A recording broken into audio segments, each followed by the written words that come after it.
Boa noite, pessoal. Sejam todos bem-vindos ao módulo Democracias e Constitucionalismo do curso Desvendando a Ciência Política, um curso realizado pela Universidade do Estado do Mato Grosso, por meio do grupo de pesquisa Constitucionalismos, Democracia e Políticas Públicas da Universidade do Estado do Mato Grosso. Hoje, nós, dando sequência ao curso, teremos como tema a qualidade da democracia e as instituições constitucionais, tendo como convidado para esta noite o professor Adilson Wagner de Oliveira.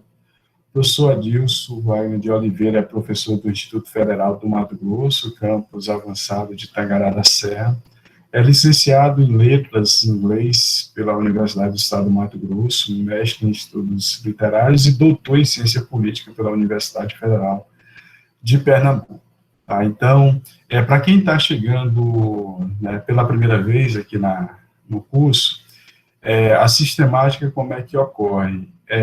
A gente pede que as pessoas mantenham o microfone desligado, e, ao final, eles podem abrir o microfone para fazer as suas perguntas ou fazer as perguntas pelo chat. O professor Adilson Wagner vai ter um tempo aí de aproximadamente 1 hora para fazer as suas exposições e, em seguida, a gente faz os nossos questionamentos, Tá ok? Então, Adilson, mais uma vez, em nome da Universidade do Estado do Mato Grosso, para nós é um prazer e uma honra poder dialogar contigo, neste módulo em especial, tá bom? Então, agora é contigo, fique à vontade. De antemão, agradecer a todos, que estão aqui nesse momento aí, dando sequência ao curso. Sejam todos muito bem-vindos. Okay, obrigado, Raimundo. Obrigado, pessoal, que está participando. O professor Raimundo já é um parceiro, desde 2016 eu tenho dialogado com ele em relação à área de ciência política, então já é uma experiência de longo prazo neste tema. Tá? Agradeço, estou vendo alguns alunos meus que apareceram hoje, algumas pessoas agora aqui que eu ainda não conheço, mas acho que provavelmente já faziam parte do curso, e eu vou tentar fazer uma fala bem objetiva, um pouco mais dinâmica e tal, e depois o professor Raimundo assume para falar das perguntas e os questionamentos que vocês venham a ter ao longo da apresentação. Tá? Fico imensamente honrado pelo convite. E para falar, eu vou compartilhar um arquivo com vocês, que aí eu vou dialogando e discutindo com esse arquivo, até para vocês só não ficarem olhando aí para minha cara a noite toda, tá? Peço licença para vocês para compartilhar.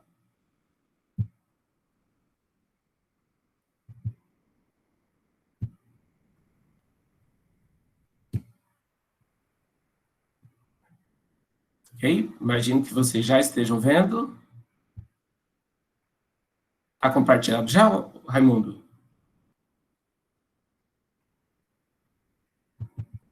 Sim, Adilson, tranquilo.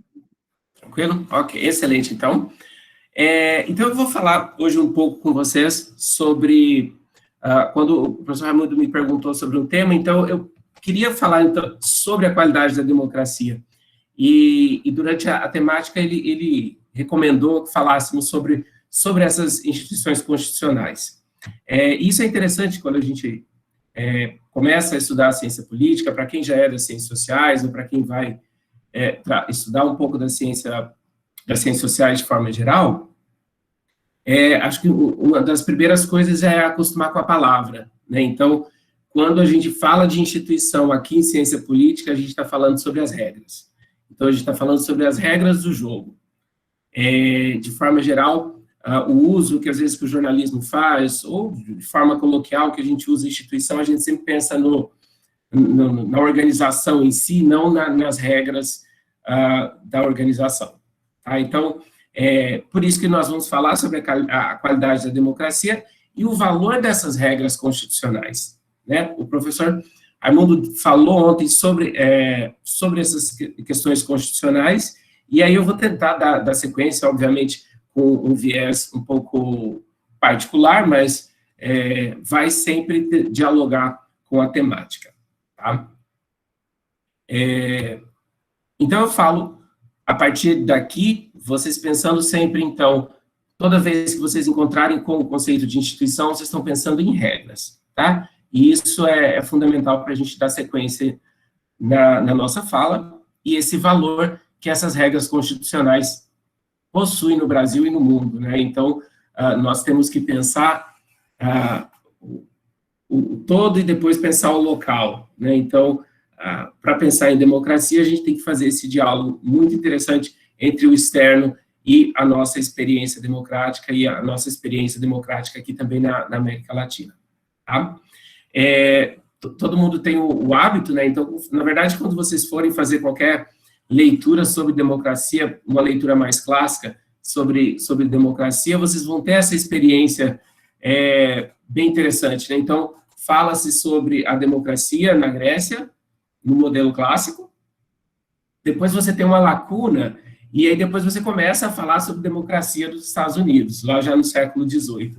Então, porque todo o período medieval, é difícil você pensar em um modelo de democracia. Em sistemas feudalistas, então, não funciona a gente falar. Então, é normal a gente ter esse salto temporal, né? Então, fala-se sobre a democracia na Grécia, e depois fala-se sobre o modelo norte-americano e toda a sua expansão para o mundo, pelo menos nas tentativas de repetir o modelo.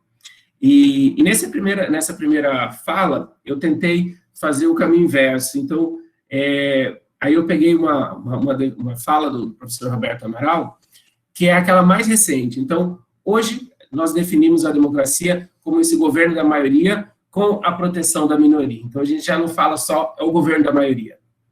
Estamos sempre lembrando sobre as necessidades de proteção das minorias dentro de qualquer competição política, qualquer escolha de um sistema de governo, né? Então, a questão conceitual, ela passa por todo o manual, por todo o texto, né? Eu enviei antecipadamente um texto que fazia uma síntese, né, do Robert Dahl sobre democracia, e sobre democracia representativa principalmente, né? Então, a questão conceitual, ela sempre surge como um primeiro impasse, né? Então, nessa fala grega do governo do povo, né, dessa democracia, desse governo do povo, até o modelo norte-americano da democracia representativa, isso já desde o século XVIII, e aí a gente sempre faz o mesmo questionamento: onde que está o povo no governo? Em que situação, em que mandato o povo está realmente no governo? Então, o nome surge de forma interessante, mas a mudança do conceito ao longo da história, ela passou por transformações, até pela própria empiria mesmo, até pela prática, esse modelo de governo do povo, ou de uma eleição direta, né, a população elegendo e decidindo, né, tomando as decisões coletivamente, não funciona para uma área com uma população muito grande, né? Então se funcionou de uma forma questionável na Grécia Antiga, então, em regiões com populações maiores, o modelo representativo, que é o modelo norte-americano, então você faz aquele salto lá de 5 séculos antes de Cristo, então você já vai depois para o século XVIII no modelo americano, né? Fazendo aquela releitura, aquele neoclássico, né? Então, não só na arquitetura, mas também na política, então ele faz essa releitura do modelo clássico de democracia, né? E aí, quando a gente começa a estudar ciência política de uma forma mais sistemática, né, em cursos ou na pós-graduação em si, então nós encontramos um dos primeiros autores que alguns professores trabalham, né, do economista Schumpeter, porque eu acho que ele assusta todo mundo que lê. Nós temos muitas definições ideológicas, né, ou até ideais, eu diria, né, ideais do que seria a democracia, né, nunca do que é. Do que seria a democracia? Porque ela é muito mais um modelo ideal a se alcançar para quem deseja alcançar a democracia, obviamente, né?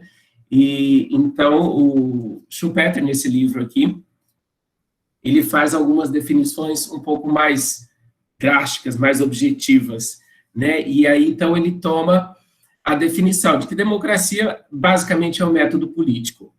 É um arranjo institucional, então é um arranjo de regras, né? Então você tem um conjunto de regras e a expressão arranjo institucional, você sempre tem que pensar nisso, né? Esse conjunto de regras que nós temos, né? Então, esse conjunto de regras para se chegar a decisões políticas, tanto no legislativo ou decisões administrativas, mas nós temos, então, esse conjunto de regras que vocês podem pensar, os deputados estão lá, eles têm regras, têm ordem de votação, tem como funciona, então tem um conjunto de regras para se decidir qualquer temática, né? Então, esse arranjo institucional, ele é incapaz de ser um fim em si mesmo, então você não pode ficar tentando colocar muitos ideais, a democracia é porque respeita a maioria, ela protege a minoria, ela tem o povo no governo, a participação da decisão popular no governo,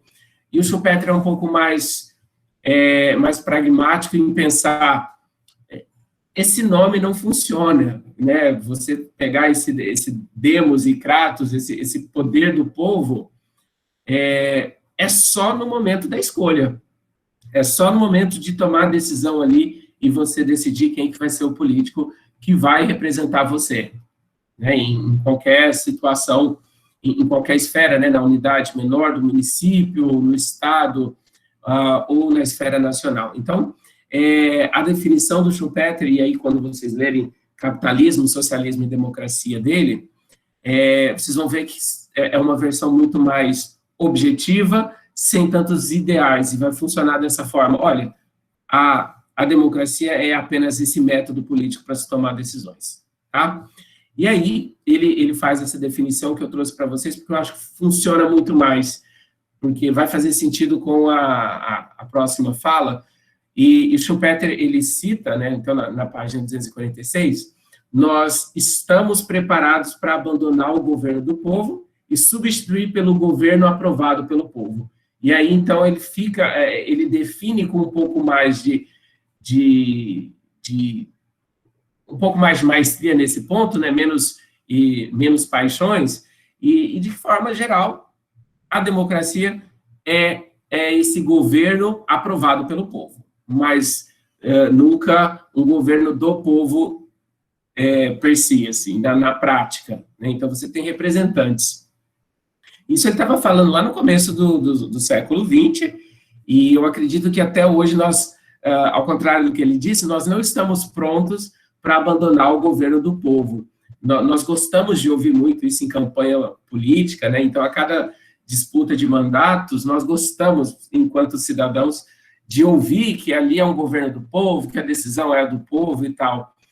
E essa é a visão do Schumpeter um pouco mais rígida, né? Então, é só um governo em que o povo aprovou, mas não que necessariamente o povo vá governar, né? Isso é interessantíssimo, porque a gente consegue ter uma definição muito mais real do que é. Na prática, a competição política e a democracia, o sistema democrático, né? Eu ainda lembro muito de uma das falas, né, dos professores, que era a filosofia política, ela estuda o ideal, né, as ideias sobre política, e a ciência política estuda o que ela é. Então, a gente descreve como ela acontece. Então, talvez essa visão do Schumpeter seja um pouco mais pontual e cirúrgica, né, nessa situação. Por que eu falo que a questão conceitual ela é complicada? Porque esse demos kratos, esse governo, esse poder do povo, ele é questionável, e ele sempre foi questionável, mesmo no modelo americano, lá do século XVIII, embora seja um discurso interessante, mas quando você olha para o próprio governo que você tem, aí você fala, nossa, qual é o meu poder de decisão depois que eu elegi todos os candidatos? Né? Então, depois que eu coloquei lá o governador, que eu coloquei o prefeito qual é o meu poder enquanto cidadão de participar dessas decisões. Por isso, e aí o professor Raimundo falou ontem sobre Robert Down, e ele trabalha em vários livros, claro que um prefácio à teoria democrática é o ABC, né, onde todo mundo começa, Who Governs, que ele vai trabalhar um pouquinho sobre pluralismo político, e ele vai discutir sobre quem é que manda de verdade, né, a partir de uma pesquisa no município, né, na cidade, e aí ele trabalha com este livro, que é a Poliarquia, que é porque ele fica inquieto com o nome democracia. Então, esse democracia, esse governo do povo, esse poder do povo, ele não se materializa da forma que o nome diz. Então, ele trabalha com esse livro, e aí ele vai trabalhar com o conceito de poliarquia. Então, durante todo o texto, ele vai falar sobre democracia, mas ele vai inserir esse nome poliarquia, né? Então, toda vez que você for estudar qualquer elemento de política, qualquer texto sobre política, e surgiu o conceito de poliarquia, então, vocês estão pensando no Robert Down, porque é a definição dele, né? Então, é um conceito que ele criou. E os dois títulos do livro eu acho que são interessantes, porque o subtítulo, porque é participação e oposição. E é isso que ele vai tomar como base da democracia moderna. É a capacidade de qualquer cidadão participar e de se opor a qualquer governo. Então, ele pode participar do governo e ele pode se opor a qualquer governo. Então, isso é fundamental. Um dos principais autores da teoria democrática, então, é fundamental você pensar nessas duas palavras, a participação e a oposição. E aí vocês vão sempre pensando se vocês conseguem participar do governo e se vocês podem se opor ao governo. Então, a qualquer não que vocês tiverem, então a gente está se distanciando um pouquinho da democracia. Diferente de muitas palavras, quando a gente estuda a democracia, ela não é um conceito binário, assim, sim ou não. Então, o país é democrático ou não? Sim ou não? É muito difícil você colocar nesse ponto. Quando se estuda ou quando tenta se mensurar quão democrático é um país, costumamos trabalhar com vários itens, porque não basta simplesmente é ou não é. Então, assim, em qualquer reportagem vão se perguntar, a Venezuela é uma democracia ou não é? A Bolívia é uma democracia ou não é? O Brasil continua uma democracia ou não? E a Turquia é uma democracia ou não? Então, é muito complicado você simplesmente falar sim ou não. Então, se algum jornalista faz uma entrevista dessa e as pessoas respondem de uma forma muito simplificada, nós temos que repensar aquela reportagem e ir com um pouco mais de calma.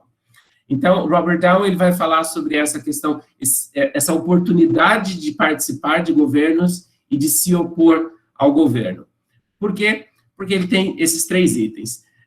Quando você está falando sobre essa poliarquia, essa democracia que ele está falando na prática, porque na prática nós temos poliarquia, nós não temos uma democracia. Temos um governo de muitos poderes, então não é só um poder. Então, nós sabemos o quanto os ruralistas têm uma participação, o quanto os evangélicos têm uma participação, o quanto os militares têm uma participação. Então, não dá para você falar que é o povo, o demos em si, que sustenta a democracia. Tá? Então, ele vai falar sobre esses três itens, sobre formular preferências. Então, a poliarquia, ela é capaz em uma poliarquia, o cidadão é capaz de formular preferências. Você tem preferências e você quer montar uma associação, um grupo, um partido, então é interessante. Você pode manifestar as suas preferências, então qual a sua perspectiva sobre qualquer tema. E 3, a igualdade de tratamento pelo governo na ponderação das preferências. Então, diferente de todo o mundo medieval, entre reis e príncipes e tal, em que todas as preferências eram bem restritas, né, a um grupo específico, as oligarquias e todas as outras, a monarquia em si, nós temos em uma democracia, né, em uma poliarquia, essa igualdade de tratamento pelo governo na ponderação de preferências. Então, qualquer pessoa se sentir no interesse, no direito de criar um partido político e participar da competição, então, todos têm essa capacidade e essa oportunidade de fazer. Se há algum tipo de bloqueio nessa possibilidade de participar de algum governo, de formular preferências e de manifestar essas preferências, pensem no papel da mídia. Então, se a população ela não consegue manifestar suas preferências, ela não pode participar de uma eleição, por exemplo, ou as mulheres não podem, os negros não podem, como você tinha em períodos diferentes da história democrática mesmo, tá? Então, mesmo na história democrática, muitos não poderiam manifestar suas preferências, não poderiam escolher, não poderiam votar, não poderiam ser representados da forma que nós pensamos, né? Ou pelo menos que desejamos, tá? Então, essa poliarquia é o conceito que Down dá para a democracia. Porque imagine o modelo americano lá no século XVIII, de democracia, de governo do povo, mas toda a população escrava não participava de qualquer decisão. Então, que povo é esse que está participando?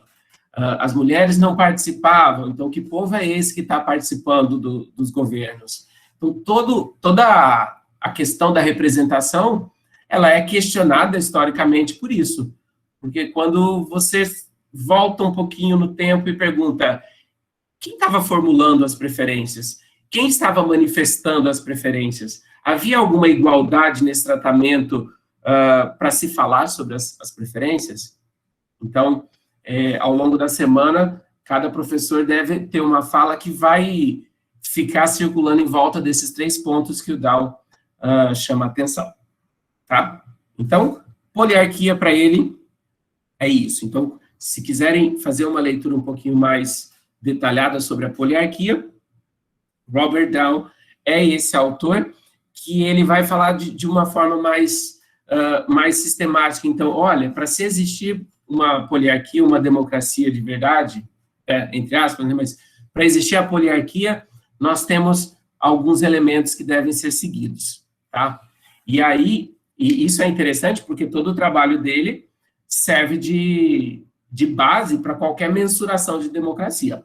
Então, para se falar, ok, a Venezuela é uma democracia, vamos olhar os 8 itens e vamos verificar se esses itens existem, e se existem de forma livre, ou se eles estão de forma totalmente dominada por um poder central, um poder do governo, né? Então, não é bem simples. Então, qualquer parte que você for discutir sobre democracia, nós vamos falar, ok, democracia, a partir de Down, exige 8 requisitos. Primeiro, a liberdade de associação. Então, qualquer pessoa pode criar qualquer grupo de oposição. Então, se pode existir um grupo da comunidade gay, por exemplo, se pode existir uma associação da negritude, da população negra. Então, essa liberdade de associação, que pode falar sobre um grupo pequeno, como também pode se falar de um partido, né? Quando a gente já vai para a competição política, nós estamos pensando em partidos. Então, a primeira coisa é a liberdade de associação. Então, se todos os descendentes de japoneses quiserem participar e criar um partido no Brasil, eles podem? Ok, podem. A população na Venezuela pode se associar e criar um partido para a competição na política? Aí você fala, pode ou não pode? Então, essa investigação é um pouco mais profunda, porque não é aquela resposta tão simplesinha, é democrático ou não é tal e tal país, tá? Liberdade de expressão. A população pode falar quando está contra o governo? A mídia pode falar quando ela estiver contra o governo? Você pode criar um partido em oposição a outros? Então, você pode falar livremente nas mídias sociais ou em qualquer outro palanque, né, público, sobre as suas preferências políticas, ideológicas, se você pode, nesse 100%, ou você pode 80%, 70%, então, essa liberdade de expressão, ela também tem que ser mensurada, né? Por exemplo, alguns podem falar, mensurar isso de uma forma bem numérica mesmo. Quantos jornalistas foram mortos no ano passado, né? E isso você vai fazendo em política comparada, você pode usar como um elemento de mensuração em um país para o outro. Então, a liberdade de expressão, por exemplo, se os jornalistas estão sendo mortos, então há uma situação de que não há essa liberdade de expressão, como se espera. Tá? 3, a liberdade de voto, né? Então, quem da população pode participar, pode votar, analfabeto ou alfabetizados, pessoas com ensino superior, pessoas com qualquer nível escolar. Então, em diferentes partes do mundo, essa liberdade de voto ela pode ser restrita, então ela vai ser diferente. Então, quando estudamos em política comparada, a forma que a gente tem de mensurar isso é ver, por exemplo, todos podem votar, ou só os homens? As mulheres podem votar? Com qual idade? Então, você vai criando esses elementos para mensurar se nós temos a liberdade de voto, né? Aí pensem no Brasil, se nós temos esses 3 itens. Temos liberdade de associação, podemos criar partido a qualquer momento, podemos falar sobre nossas preferências políticas, temos liberdade para votar, liberdade para competir por votos na política. Então, se eu quero uma representação, eu, enquanto professor, decido sair da sala de aula e participar de uma competição política. Eu posso fazer isso? Ou essa participação está restrita a ruralistas ou industriais? Então, a resposta, aí vocês podem ir pensando, né, na nossa possibilidade. Então, temos a liberdade de competir por votos na política. Isso nós temos. Diversidade de fontes de informação. Imagine um país como a Coreia do Norte ou a China, em que você tem,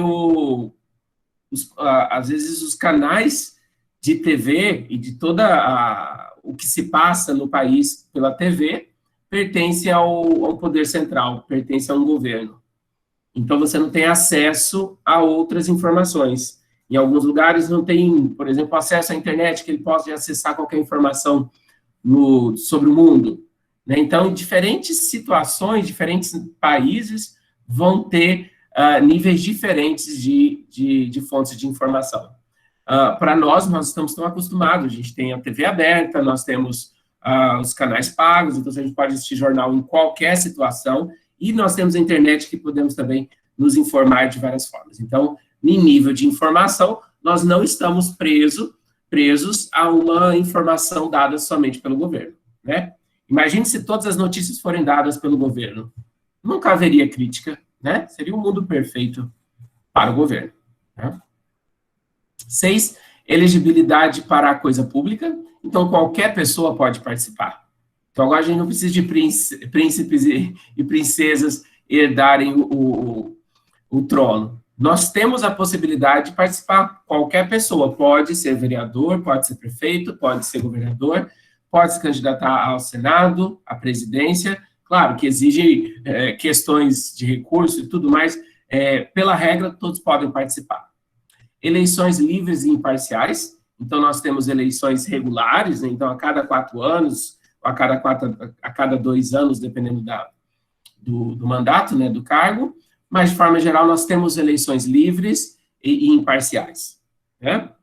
A ideia é que a mídia ajude a dar todas essas parcialidades. Então, se um canal fala bem de um candidato e o outro canal fala mal, então você tem acesso a essas várias formas, e aí cabe a você avaliar essa parcialidade, né? Mas o ideal é que essas eleições sejam livres e imparciais, né? E por o 8º ponto, instituições que garantam que a política de governo dependa de votos e demais formas de expressar preferências, né? Então, então não adianta você ter um país em que por título presidencialista, então você tem um presidente, mas aí você não tem nenhuma Câmara de Senado, você não tem uma Câmara de Deputados, então tudo fica pela decisão do presidente. Então, é uma questão que esse item 8 chama a atenção. Então, você precisa de instituições, você precisa de regras, né? Como eu disse para vocês, instituição em ciência política é regra. Então, as regras que garantam que a política do governo dependa de votos e demais formas de expressar preferências. Então, a decisão do presidente, ela é jogada no legislativo, e o legislativo vai peneirar aquela decisão e ponderar se ela é válida ou não para se tornar uma política pública ou uma ação do governo. Tá? Então, esses são os 8 pontos que o Down chama a atenção para se avaliar se um país é uma democracia. Né? E aí cabe ao pesquisador verificar e fazer a comparação desses 8 itens, das diferentes formas possíveis que você pode fazer para analisar esse ponto. Tá?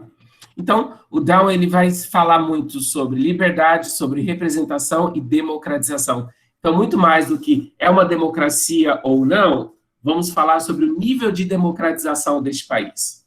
Tá? Então, o Brasil tem um nível de democratização diferente que os Estados Unidos têm, que é um pouco diferente do que o Canadá tem, do que a Suécia tem. Então, são níveis diferentes de democratização.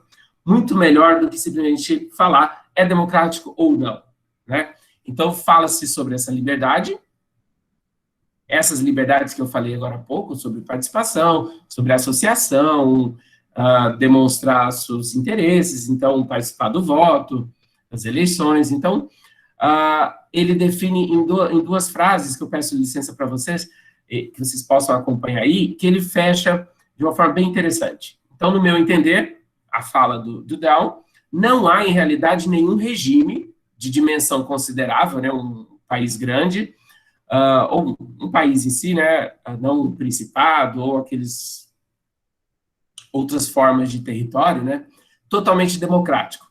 Prefiro chamar de poliarquia os sistemas atuais mais democráticos. Né? Então, ele vai chamar de poliarquia esses vários exemplos, essas várias nações em que existe esse nível de democratização diferente. Né? Mas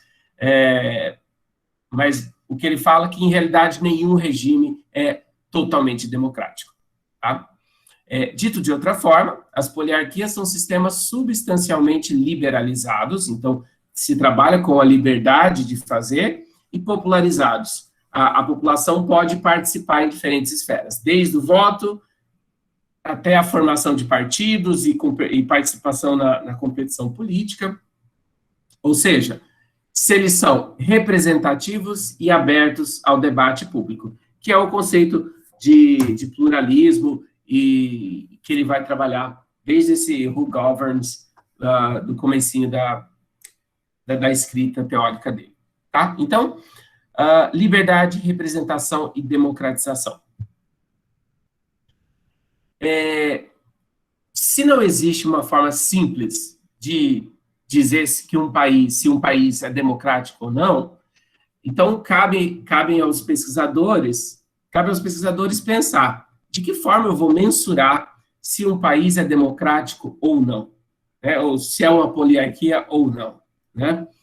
E aí eu selecionei para vocês hoje o Democracy Index do ano passado, que é esse sistema de avaliação anual do nível de democracia dos países, do jornal The Economist, né?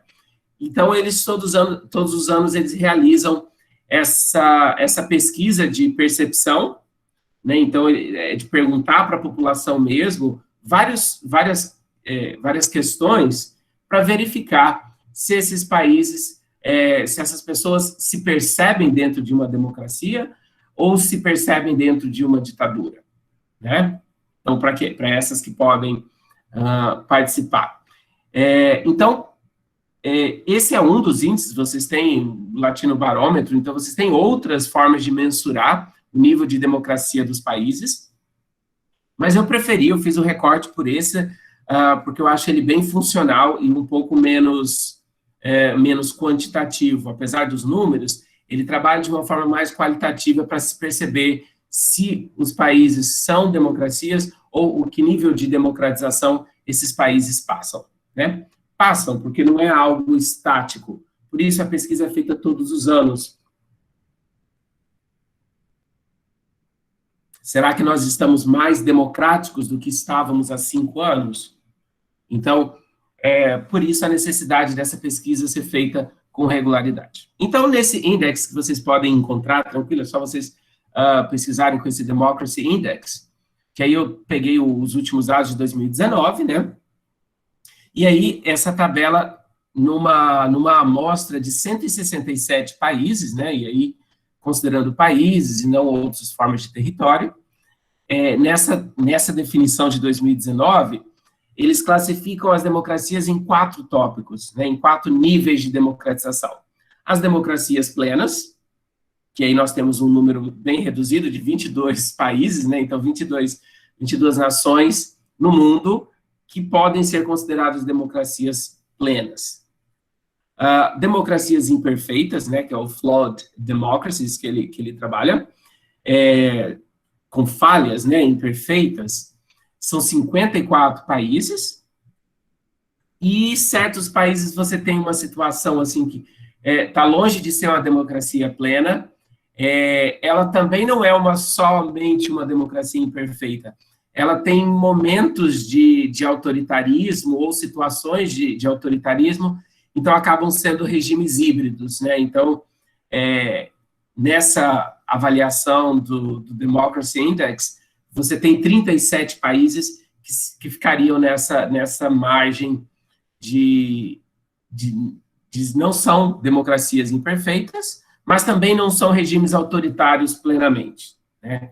E aí, nós temos um número de 54 nações definitivamente autoritárias, né? Então, se ocorrem eleições, a comunidade internacional questiona a qualidade dessas eleições, então, e vários outros itens, né, que pode se pensar para avaliar essa democracia plena até aos regimes autoritários. Então, se a gente for pensar, apenas 5,7% da população vivem em democracias plenas, tá?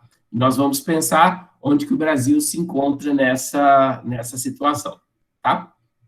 Então, aqui é o mapa da democracia, né, desse índice de democracia, para esses 167 países, e aí vocês podem ver, e claro que o ideal aqui, no ideal da democracia, a partir dessas questões teóricas que nós trabalhamos, os países de verde escuro são os países com a maior democratização, né? E aí você vai se opondo desde full democracy, desde de democracias plenas até regimes autoritários, tá? E aí quando você olha aqui a América, aí quando você olha a própria América Latina aqui, então você vê que esse verde escuro está aqui, Chile, Uruguai, né? Então o Brasil já está com um verde mais claro, ele está nessas democracias imperfeitas, né? E isso não é só 2019, não, tá? Essa variação, ela é progressiva. Dito isso, é interessante nós observarmos de que forma que eles avaliam isso. Então, para essa pesquisa, para esse índice, para mensurar quão democrático é um país, eles avaliam esses 5 tópicos, e aí, dentro desses tópicos, claro, existem várias questões, por exemplo, para ver se as pessoas percebem as liberdades civis. Então, perguntas das mais variadas, para que o próprio cidadão responda, né? Se ele percebe que ele tem liberdade para fazer tal coisa.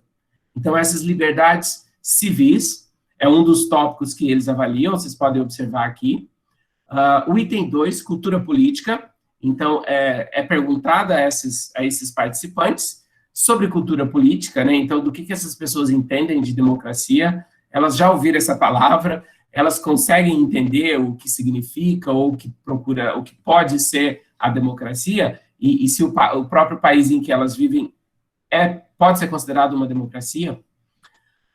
3, participação política. que aí inclui essa liberdade que a pessoa tem de se candidatar, de participar de um governo local, ou um governo estadual, ou na esfera federal. Então, qual é o nível de participação popular? Dessa participação política? A pessoa pode votar? Desde uma pergunta bem simples, né? 4, funcionamento do governo. Os governos funcionam certinho? Vocês têm as eleições regulares, sem conflito, elas acontecem a cada 4 anos, as pessoas podem participar da competição sem que ninguém morra, sem que ninguém leve um tiro por querer participar da política, por querer ser um vereador, por querer ser um presidente. Então, essa pessoa não pode ser... o governo funciona, né? Então, as eleições funcionam. E aí, o 6, o processo eleitoral e o pluralismo, né? Então, o governo funciona da forma que deveria funcionar, então ele respeita os outros poderes, e aí as eleições acontecem, e esse respeito permanece. Então, a cada troca de mandato, a cada 4 anos, essas regras permanecem da mesma forma. O respeito às regras democráticas, né, às instituições democráticas, elas permanecem, né? Então, o processo eleitoral e o pluralismo, né? Então, a gente tem que pensar nessas 5 categorias, e é a partir dessas 5 categorias que o The Economics faz a avaliação de quão democrático é um país, tá? Então, de uma forma bem objetiva, né, a gente coloca os primeiros lugares do ranking mundial. Então, desses 167 países, você tem a média aqui, o overall score, você tem essa média obtida ao longo dessas perguntas, e são perguntas que investigam esses 5 pontos: o processo eleitoral e o pluralismo político, o funcionamento dos governos, né, o executivo, em esfera local ele funciona, o do governo o provincial ele funciona, a participação política, a cultura política e as liberdades civis, né? Então, aqui você tem os 10 primeiros colocados, 11, né, aqui, na verdade, nesse recorte, você tem a Noruega em primeiro lugar, esse foi o ranking de 2019, que também é bem contínuo, né, não tem uma mudança tão rápida, assim, de um país de um ano para o outro, sair de democrático, de uma democracia plena, já ir rapidamente ir para uma democracia imperfeita, ou um regime híbrido e tal, né? Embora, historicamente, pode acontecer, claro, né? Então, Noruega, Islândia, Suécia, Nova Zelândia, Finlândia, Irlanda, Dinamarca, Canadá, Austrália, Suíça e os Países Baixos, a Holanda, né? Então, esses são países que estão recebendo nota pela própria população, que dá uma nota em média de 9,8, como é o caso da Noruega, né? Então, imagine, então o sistema eleitoral funciona plenamente, o governo funciona plenamente, as pessoas podem participar da política, as pessoas sabem o que é o governo, sabem o que é democracia, sabem o que é uma autocracia, então eles conhecem os conceitos que a política envolve, perdão. E das liberdades civis, né? Então, a população pode fazer o que a legislação permite, né? Então, nesses 10 países, então, vocês podem ver, aqui é uma nota de 9,8 no caso da Noruega, e 9,0 lá no caso da Holanda, né? Feito esse ideal dos 10 primeiros colocados, vamos ver onde que o Brasil se encontra nesse ponto, né? Então, nós estamos vagando entre a nota aqui 6 e 8, 6, então, se vocês olharem todo o índice, né, de democracia, esse fornecido, então vocês podem ver gradativo, desde 2006 até 2019, como o país foi progressivamente modificando, né, se transformando em relação a esse índice. Então, numa posição ali, né, de 52 países, pense nessa posição que o Brasil se encontra, e essa posição ela não é estática, né? Então, aos poucos, se esses itens forem perdendo valor, então, hoje, se perguntarmos para os cidadãos, para a população ali nas ruas, você acredita que o governo esteja funcionando bem? E aí, de que nota você dá de 0 a 10 ao funcionamento do governo? Será que o governo consegue receber um 10? Né? E onde que o Brasil recebe nota muito baixa pelos próprios brasileiros, tem que deixar claro, é em relação ao que você tem aqui, ao funcionamento do governo, sempre funcionamentos questionáveis, principalmente pela comunidade internacional, e a cultura política, né, que é um dos pontos que eu vou falar hoje ainda com vocês. Tá? Então, nessa posição, em todos os países, e em relação na América Latina. Aí na América Latina, quando você tem, e no Caribe, né, então juntando todos os países da América Latina e o Caribe, o Brasil ele está nessa 10ª posição, com a média de 6,8, né, então ele tem problemas. A população avaliando o sistema eleitoral, o processo eleitoral, atribui nota 9,5 em 2019. Né? Então, ao funcionamento do governo, 5,3, nota bem baixa. 6,11 na participação política. 5 na cultura política e 8 nas liberdades civis. Né? E aí a liberdade civil, cada vez que você for perguntando, ela vai ter um reflexo na população, né, de perceber. Então, esses países daqui em diante, de Trinidade e Tobago para baixo, são democracias imperfeitas, né, ou flawed democracy, democracias com falhas, né, literalmente, né, são essas democracias imperfeitas. Né? E no Brasil, na América Latina, full democracy, aquela democracia plena, estamos apenas com Uruguai, Costa Rica, Chile, tá? E esses países vieram progressivamente se tornando, até se tornar democracias plenas, né? Isso é o que é o mais interessante. Aí, falando de democracia, e falando em como mensurar a democracia, aí eu falo com vocês hoje sobre esse livro, Como as Democracias Morrem, porque ela complementa muito dessa nossa fala até agora sobre quão democrático é um país, e se essa democracia pode piorar ou pode melhorar.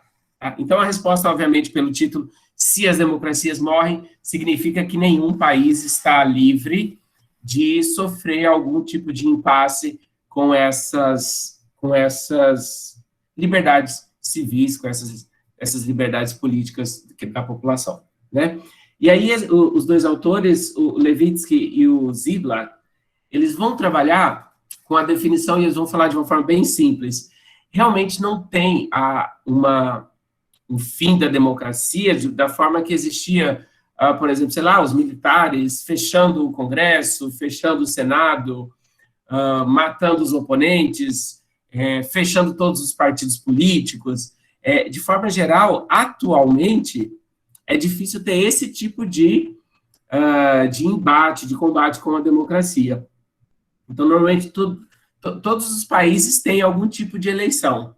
Aí, se são questionáveis, aí é outro ponto, né? Se os resultados são críveis, aí é um ponto interessante a se perguntar, né? Mas, de forma geral, esse livro é interessante porque ele vai falar sobre essas ditaduras hoje, né? Então, as ditaduras ostensivas, peço licença a vocês para fazer a leitura, sobre forma de fascismo, comunismo ou um domínio militar, como nós tivemos na década de 70, 60 e 70, desapareceu em grande parte do mundo. É difícil ter esse tipo de queda de democracia de uma forma brusca, em que se fecham algumas dessas instituições democráticas, né?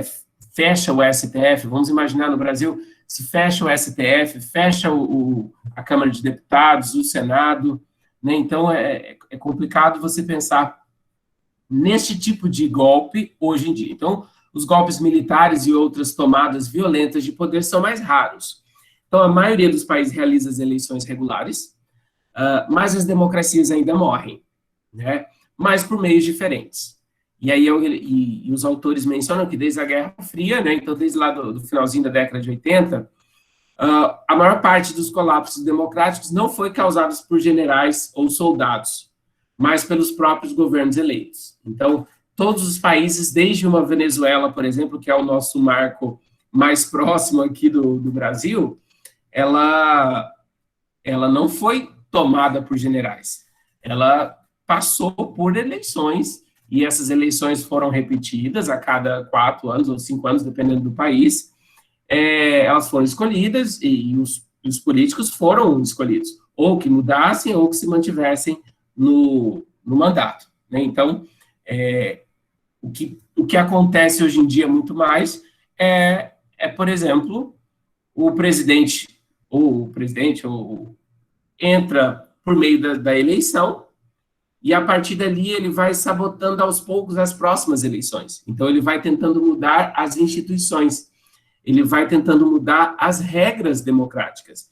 Então, se o governo as eleições eram a cada 4 anos, ele tenta mudar pela Constituição e deixar para 5 anos, e deixar que tenha reeleição, e que essa reeleição possa acontecer de forma incontável, né? Pode ser várias vezes, enquanto ele obtiver a maioria dos votos, então ele se mantém no cargo, né? Não somente 2 formas seguidas, como por exemplo, hoje no Brasil, né? Ou nos Estados Unidos também 2 vezes. Então, hoje, as democracias morrem muito mais por essa sabotagem constitucional. Os próprios políticos vão manipulando da forma que puder, às vezes de uma forma pela violência ou pelo domínio do legislativo, e ele vai modificando internamente a Constituição e vai sabotando essa democracia, né? E aí é o caso que você pega uma Venezuela, por exemplo, que tem lá o governo Chávez por 4 mandatos, ou 3, se não me engano, 4 mandatos, e depois o Maduro por mais 2, e você não sabe exatamente quando que ele vai parar, quando que ele vai sair do governo. Cuba, por exemplo, né, vocês imaginem há quantos anos você tem o próprio governo da família Fidel, né, da família Castro. Então, você tem essas situações, que hoje é difícil se esperar esse colapso da democracia de uma forma violenta, militar, como se tinha nas histórias dos países, né? Então, você tem vários exemplos nas nações africanas, por exemplo, que esse conflito democrático ali, às vezes até tem as eleições, tudo, mas são configuradas como democracias, né? Em vários países, Angola, por exemplo, é uma ditadura, né? Então, desde que se tornou independente, você tem o mesmo partido governando o país. Então, questiona-se o nível de competição política e a liberdade de participação de outras pessoas nessas eleições, né? Então, por isso que você vai sempre pensando em quão democrático é o país e não é democrático ou não, né? Então, toda vez que vocês forem pensar em escrever ou discutir sobre democracia, pode ser no bar, né, discutindo sobre democracia, então vocês vão discutir sobre os níveis de democracia. E se vocês forem fazer redações e textos a partir disso, é interessante que você tenha em mente de que a democracia ela não consegue ser mensurada de uma forma tão simplista como sim ou não. Tá? Então, tem esses elementos que vocês precisam pensar. Tá? E aí, os autores, no livro Como as Democracias Morrem, claro que eles estão pensando os Estados Unidos da era Trump, mas cabe a vocês irem fazendo, tanto é que ele deixa já em forma de interrogação. Esse quadro está na página 70 da edição 2018, né? Eu acredito que seja a edição mais recente, né? Não sei se tem uma outra edição agora de 2020. Mas observe os 4 indicadores de comportamento autoritário. E se há esse comportamento autoritário, significa que a democracia está diminuindo a qualidade. Né? Então, quanto mais autoritário, menos democrático. Então, na discussão de hoje sobre a qualidade da democracia no mundo, então vocês vão pensar sempre neste nível de autoritarismo, né? Por exemplo, o primeiro item, eles falam, e aí depois já sempre em forma de questão, que é o que eu acho muito interessante. Rejeição das regras democráticas do jogo, ou compromisso débil com elas. Então, imagine se o candidato à presidência, ele fala para a população, olha, essas eleições não funcionam. Se eu ganhar, vai ser por roubo, porque ela não funciona. E depois esse candidato ganha a eleição, e ele continua falando que esse sistema de eleição ele não presta, ele não funciona. Então, se você tem um próprio candidato, se você depois tem vou falar presidente, né, pode ser qualquer um dos cargos, então, se ele entra pela regra democrática e ele diz que a regra não funciona, então ele vai diminuindo a credibilidade que a população poderia ter, né? Então, imagine o país, aí ele coloca em forma de pergunta, esses políticos tentam minar a legitimidade das eleições, recusando-se, por exemplo, a aceitar resultados eleitorais dignos de crédito? Pensem em vocês, então, na última eleição da Dilma, em que todo o processo de impeachment basicamente se iniciou no resultado da eleição, em que não se foi aceito o resultado da eleição pela oposição. Isso já é um ponto que já é esse indicador de comportamento autoritário. Então, quando os competidores não aceitam o resultado da eleição, então, se eu não aceito e o meu oponente também não aceita, então a próxima eleição ela já não vai existir com essa regra, né? Então, pense em quanto a democracia pode ir se desfazendo aos poucos, tá? Negação de legitimidade dos oponentes políticos. Então, vamos imaginar, sem fundamentação, descrevem seus rivais partidários como criminosos, cuja suposta violação da lei desqualificaria sua participação plena na arena política. Pense na própria Venezuela, em que quase eliminou, ou já se eliminou a oposição, né? Então, quem está ocupando o legislativo tem que estar a favor, porque se tiver contra, então, de alguma forma, ele já foi eliminado, ele já foi preso, ele já foi retirado do país, né? Então, são várias situações em que se nega a legitimidade dos oponentes políticos. Então, a competição política já não vira uma competição entre políticos, porque aí você está falando que são só criminosos. Então, essa é uma questão muito séria e que acaba prejudicando a qualidade da democracia. Tolerância ou encorajamento à violência. Então, vamos imaginar, esses candidatos de agora, né, ou do futuro, eles endossam a violência de seus apoiadores, recusando-se a condená-los e puni-los de maneira categórica. Imagine um presidente que, depois de ser eleito, manda prender todo mundo que concorreu com ele. Né? Não precisa fazer uma cara de surpresa, como se isso não tivesse existido, né? Mas, então, imagine uma situação como essa, em que depois da eleição, depois de eleito, o candidato eleito, o próximo presidente, simplesmente manda prender todos os outros opositores, né? Todos os outros candidatos da oposição, né? Imagine a situação, o nível de democracia, de liberdade, em que aí depois de 8 anos, ninguém mais quer participar da competição política, sabendo que pode participar da competição e depois ele vai ser preso. Então, é melhor ele nem participar. Então, ele se isola da competição política. Então, o nível de liberdade já se reduziu. E o último ponto, propensão a restringir as liberdades civis de oponentes, inclusive a mídia.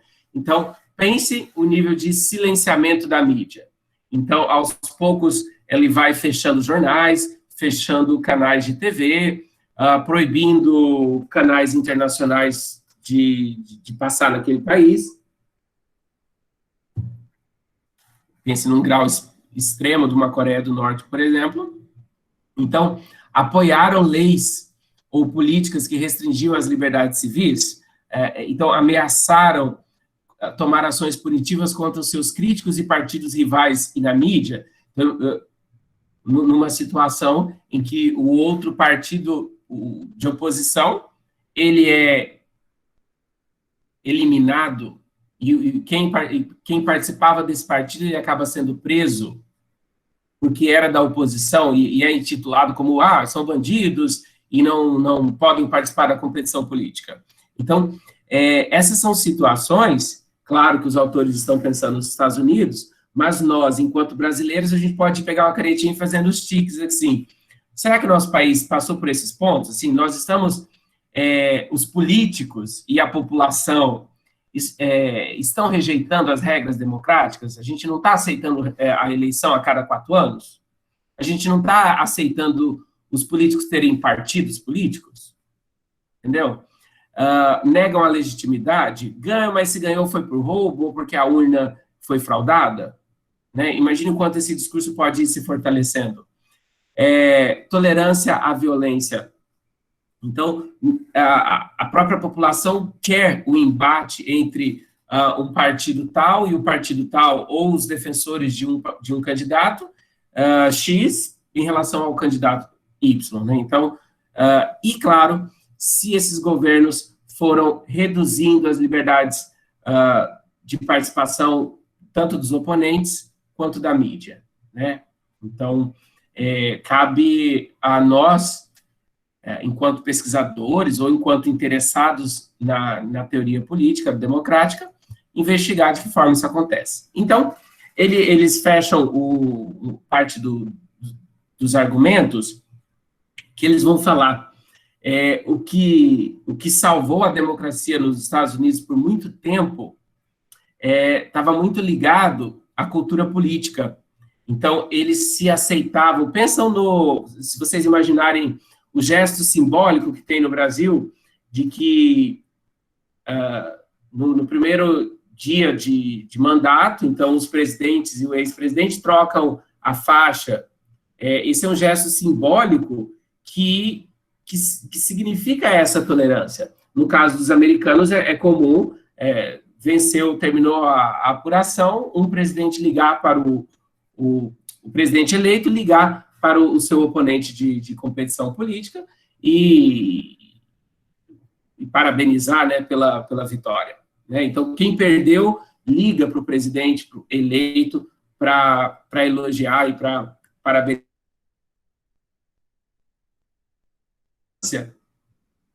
Ocorreu por muito tempo nos Estados Unidos e que essa tolerância pode ser questionável hoje em dia, né, e nos últimos anos. Como em todos os aspectos da vida, então, desde a família até a operação de negócios e universidades, as regras não escritas têm grande importância na política. Então, é o que ele fala, é obrigado ele ligar para o presidente eleito para parabenizar? Não, mas sempre foi de bom tom que fizesse. Né? Então, como um gesto de demonstrar que a competição foi justa e que o resultado foi justo. Né? Então, logo, eu tenho que respeitar os seus 4 anos de mandato. Né? As democracias têm regras escritas, que são as constituições, né, que nós falamos, né, então, sobre a qualidade da democracia e das instituições democráticas. E essas instituições, essas regras estão nas constituições. E nós temos os árbitros, que são os tribunais. Vamos pensar no STF, que tem o pleno trabalho de sempre investigar e verificar, STF e também o sistema eleitoral, de verificar se as eleições ocorreram de forma correta, se a competição foi justa, se houve fraude ou não. Então, há todo esse árbitro para verificar. Porém, as regras escritas e os árbitros funcionam melhor e sobrevivem mais tempo em países em que as constituições escritas são fortalecidas por suas próprias regras não escritas do jogo. Então, essas regras servem como grades flexíveis de proteção à democracia, impedindo que o dia a dia da competição política se transforme em luta livre. E esse é um dos pontos que talvez o Brasil seja muito fraco, porque em relação à cultura política, nós não estudamos plenamente a competição política, nós não estudamos com muita profundidade os poderes e de que forma essa competição, o quão importante é respeitar o resultado das eleições, né, entender o que é a democracia em todas essas concepções, como vocês estão acompanhando aqui hoje. Né? A tolerância mútua diz respeito à ideia de que enquanto nossos rivais jogarem pelas regras institucionais, então, pelas regras que estão na Constituição, nós aceitaremos que eles têm o direito igual de existir e competir pelo poder e governar, né, o período que for eleito no cargo. Então, o mandato. Então, o argumento central dos autores é de que a democracia nos Estados Unidos, ela conseguiu se manter por tantos anos, primeiro, por essa questão ligada às regras não escritas, né, que influenciam principalmente na ideia de tolerância mútua, né. E outra forma, eles falam também sobre a função dos partidos, né, então os partidos bloqueavam o surgimento de qualquer extremista, né, nem de extrema direita, nem de extrema esquerda, então os partidos selecionavam, então é o partido que não deixa que o Tiririca vire um candidato a presidente, é o partido que seleciona e fala, não, para ser candidato a presidente, nós precisamos de uma pessoa mais ponderada, disso, aquilo, então, são os argumentos que fundam, que mantêm a democracia viva nos Estados Unidos ao longo desses quase 300 anos, principalmente nesse ponto da tolerância mútua. E essa tolerância tem muito a ver com as regras informais. Então, a população sempre foi informada sobre o processo democrático, então não é só ter uma bandeira na frente de casa. Ele entendeu o processo, ele entendeu a função do partido, e que o partido tem uma função importante, e seleciona candidatos ali para que ele vá escolher, então, e que depois das eleições faz parte do princípio democrático respeitar o resultado da eleição, pelo viés de que os partidos selecionariam as pessoas, os candidatos menos extremistas, né? Esse seria o ideal. Que, no caso, eles consideram Trump muito extremista, então que o partido republicano falhou ao deixar de que um candidato tão extremista pudesse ser o nome para a presidência dos Estados Unidos. E depois, agora, como nome para a reeleição. E aí eu fecho essa fala, que aí eu resgato o Democracy Index, né, aquele índice de democracia do The Economist, porque ele vai fazer um ponto que é importantíssimo, né? Então, por exemplo, se vocês hoje estão aqui reunidos, é porque vocês querem aprender sobre política, então vocês querem conhecer mais sobre a cultura política, que é algo que no país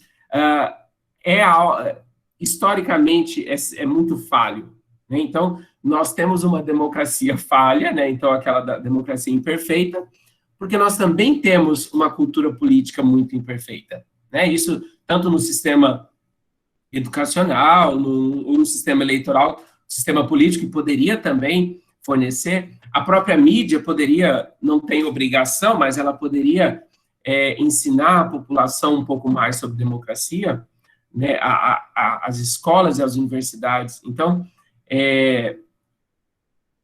a cultura política é um dos pontos que eu também considero que no país seja muito falho.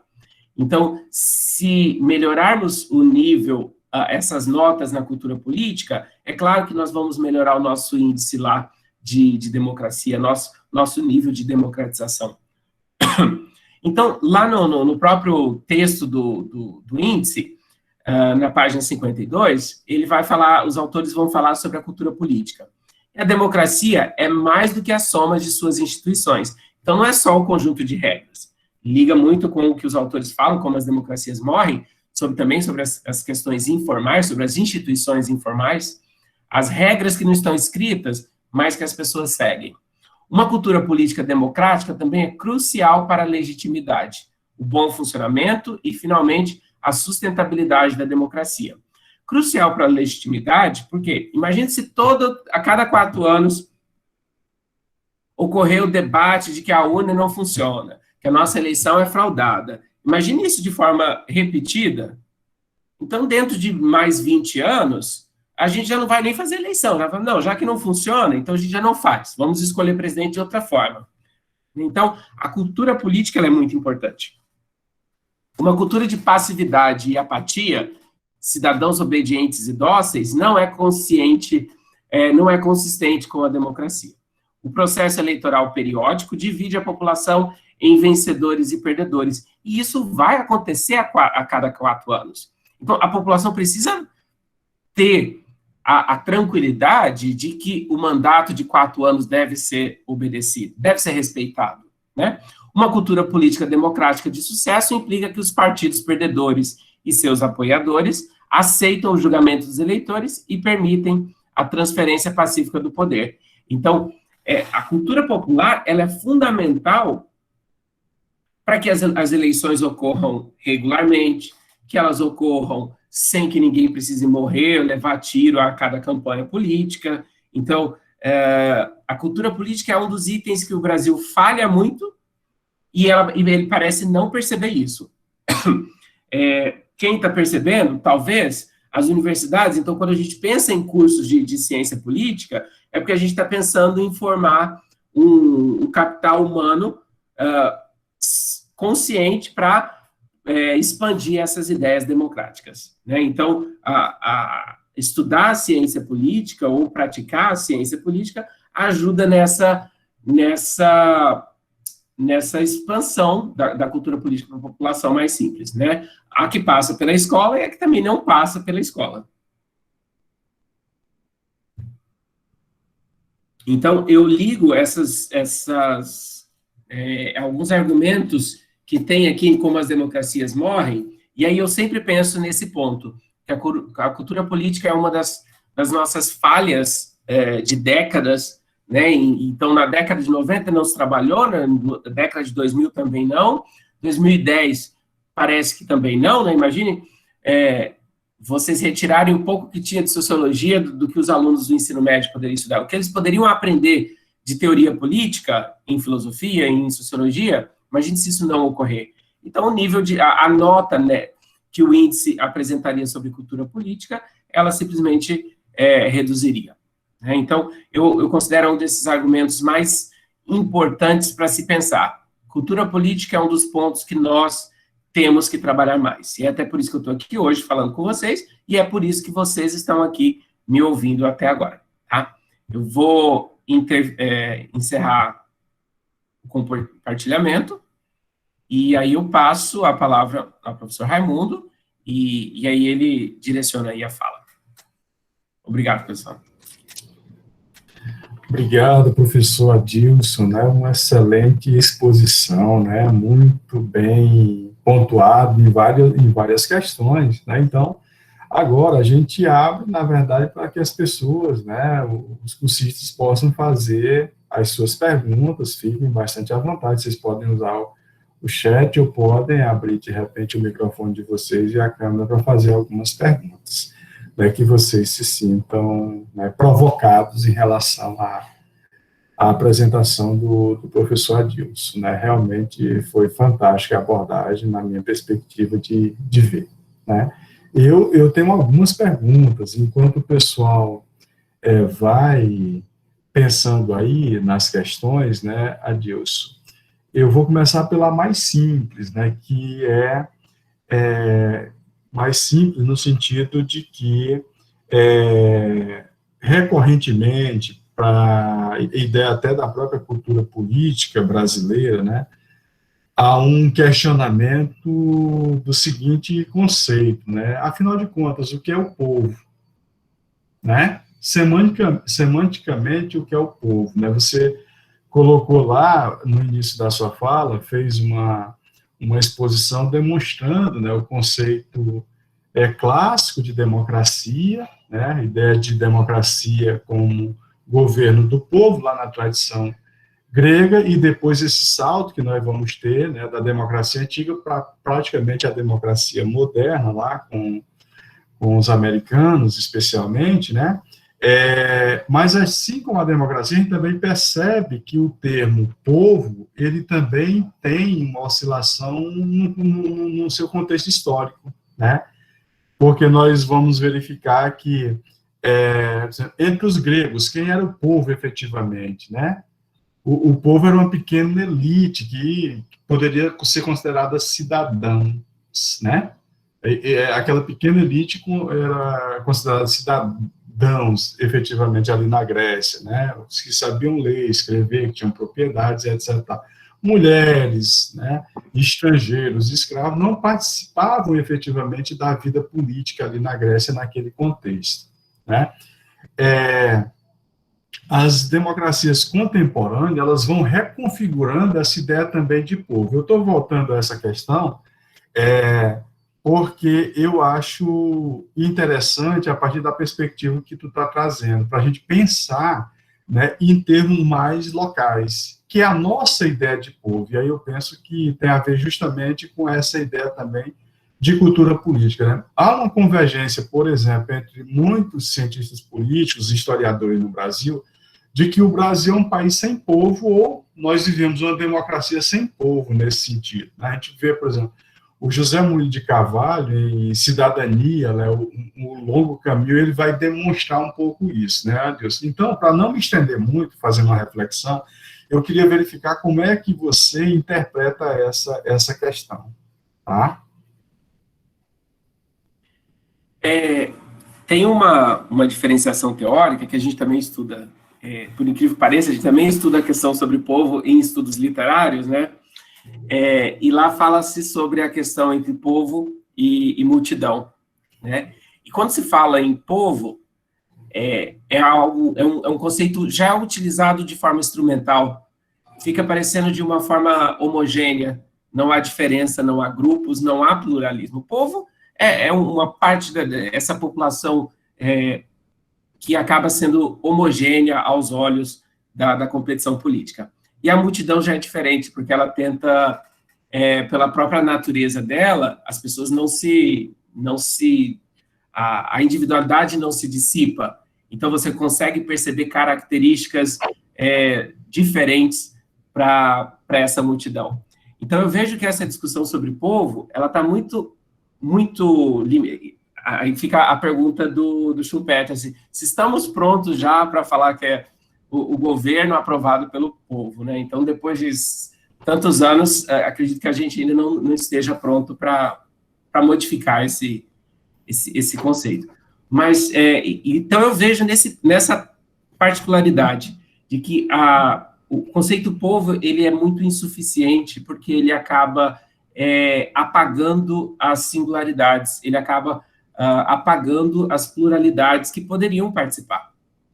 Porque se houver um reconhecimento dessa pluralidade, que há muito tempo foi negada, né, imagina, então, se você imaginar sobre a participação da população negra, a participação das mulheres, pensar na população negra, por exemplo, então, a participação da população negra em processos de competição política é algo que se discute até hoje. Então, assim, porque aquele povo, esse conceito do povo, ele ficou omitindo toda a pluralidade que deveria fazer parte da competição. Então, toda aquela gestão de preferências que a política faz, que a competição política faz, ela acaba sendo historicamente falha, porque ela sempre ignorou a pluralidade.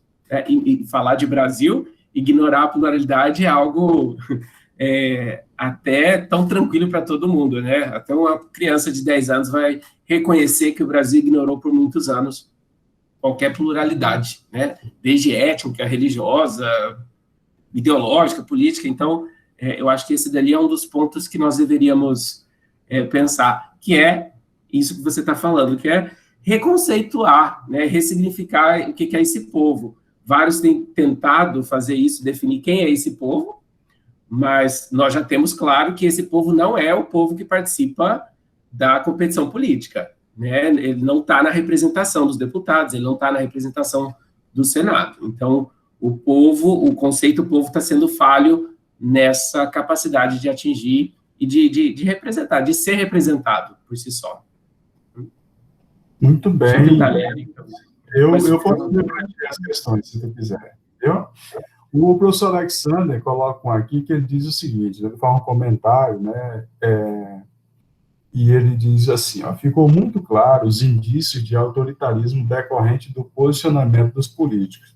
Mas qual seria alguns dos fatores que possam ser apontados como responsáveis por fazer com que os eleitores passem a aprovar o autoritarismo, em muitos casos até defendendo?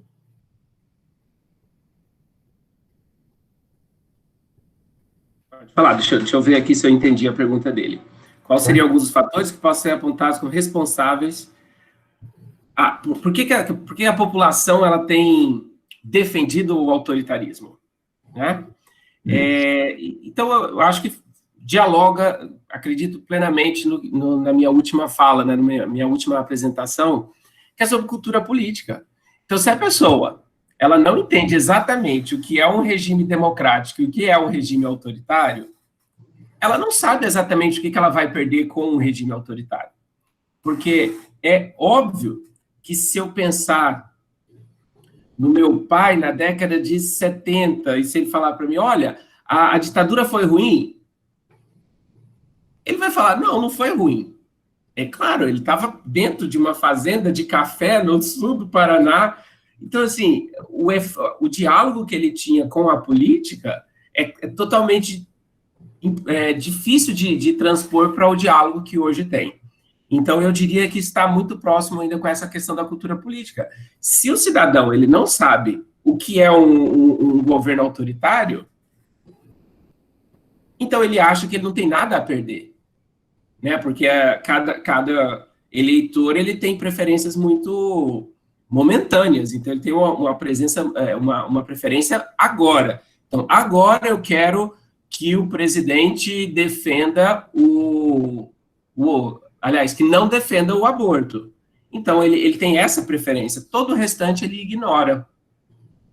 Porque ele não avalia a plenitude da campanha, do projeto de eleição do candidato.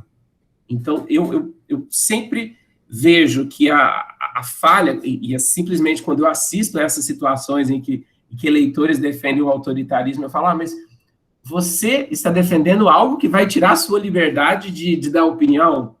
Aí ele fala, não tem problema, eu não preciso dar minha opinião. Como assim? É meio incompreensível, mas é porque está muito ligado à nossa capacidade de pensar a política. Nós fomos treinados a pensar a política a partir do futebol. Então, depois de muito tempo, a gente está pensando a política em competição política, em partidos, e não mais em metáforas do futebol, para se compreender. Né? Até porque no futebol terminava com as brigas de torcida, então a violência estava na nossa história. Muito bem, Adilson, tem um comentário aqui, a Marcelânia diz o seguinte, o Brasil, mesmo sendo democrático, há muita distorção e manipulação de parte da população. A desinformação é a pior parte. Eu acho muito interessante o comentário, e eu faria uma outra provocação para você, justamente aproveitando o tema que tu traz, né, que é a qualidade, né, da democracia e as instituições constitucionais. Pensando em termos de instituições e de regras, né, como você bem definiu, e isso eu gostaria de fazer um destaque forte, né, para o curso que nós estamos dando, né, que é em relação às regras do jogo, propriamente dita, né? Então, como você apontou lá e fez o destaque, o institucionalismo trabalha com essa perspectiva. Só que nós temos, por exemplo, nessa questão aqui, né, que ela traz, nós temos um universo que está sendo atravessado por algo que não estava previsto no horizonte. Por exemplo, as redes sociais de um modo geral, né, as novas tecnologias e etc e tal, né?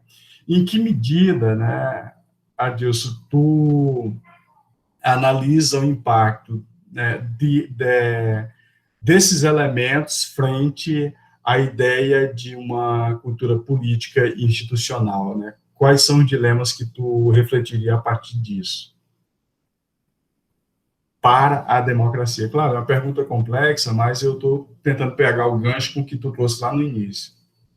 Uhum. Não, realmente, ela é um pouco complexa, e aí eu vou tentar dividir em partes ali.